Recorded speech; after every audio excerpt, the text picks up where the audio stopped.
అభిప్రాయమేనండి. అభిమతం అంటే మనం కోరిక అంటాం కదా, మతం అంటే అభిప్రాయం. అంటే ఏమన్నాడు తెలుసా, చెప్పుతో కొట్టినట్టు చెప్పారు శంకరనారాయణ గారు అన్నాడు. తర్వాత వాళ్ళ ఇల్లు వాస్తు కూడా నేను చూశాను. అల్లు అరవింద్ గారు కట్టించారు కదా ఫిల్మ్ నగర్ దగ్గర, అది కూడా కట్టి ఆయన ఏమన్నాడు తెలుసా, శంకరనారాయణ గారు చూస్తే తప్ప నేను జారను అన్నాడు, ఉండనన్నాడు. అంత ఇష్టం. నేను వెళ్ళినప్పుడు బ్రహ్మానందం కూడా ఉన్నాడు అక్కడ. ఆ బ్రహ్మానందానికి ఒక సలహా చెప్పాటండి అల్లు రామలింగ గారు. నేను అఫీషియల్గా చెప్తున్నా, ఏం పర్వాలేదు, ఆయన చెప్పలేదు. ఎక్కడ విన్నది అక్కడే మర్చిపో, అంతే. ఒక చోట విన్నది ఇంకో చోట చెప్పామంటే నీకు ప్రాబ్లమ్స్ వస్తాయన్నమాట అని అల్లు రామలింగ సలహా ఇచ్చాట. ఒకసారి గుమ్మడి బర్త్డే జరిగిందండి. వాళ్ళ నేను సినిమాలు చాలా తక్కువ చూస్తాను, కానీ సినిమా వాళ్ళతో ఎక్కువ పరిచయం. నేను సినిమా వాళ్ళతో నేను అనే పుస్తకం కూడా రాశా, 200 పేజీల పుస్తకం. అది ఇంకా ఆవిష్కరణ కూడా జరగలేదు. అది సినిమా వాళ్ళతో నేను ఈయన గురించి కూడా రాశా. ఈయన అల్లు రామలింగ గారు,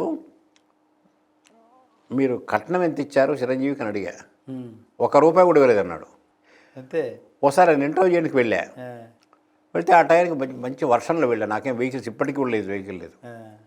భాషా వాహకమే తప్ప తిరిగే వాహకం ఏం లేదు, వాహనమే లేదు. అందులో నేను నిర్వాహకుడినంట, వాహనం లేని వాడిని కాబట్టి నిర్వాహకుడు.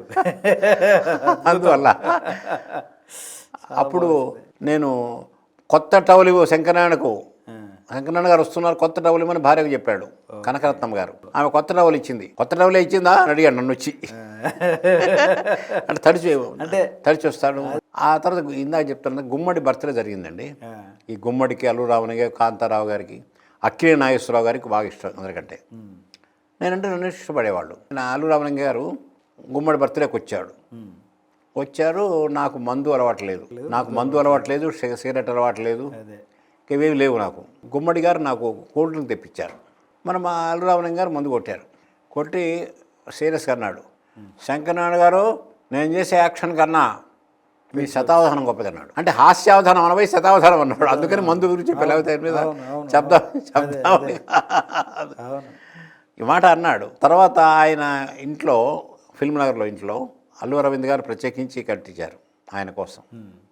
ఆ ముందు హాల్లో ఇవన్నీ పెట్టుకుందాం అనుకున్నాట. ఏవి అవార్డ్స్ అని పెట్టుకుందాం అనుకున్నాట.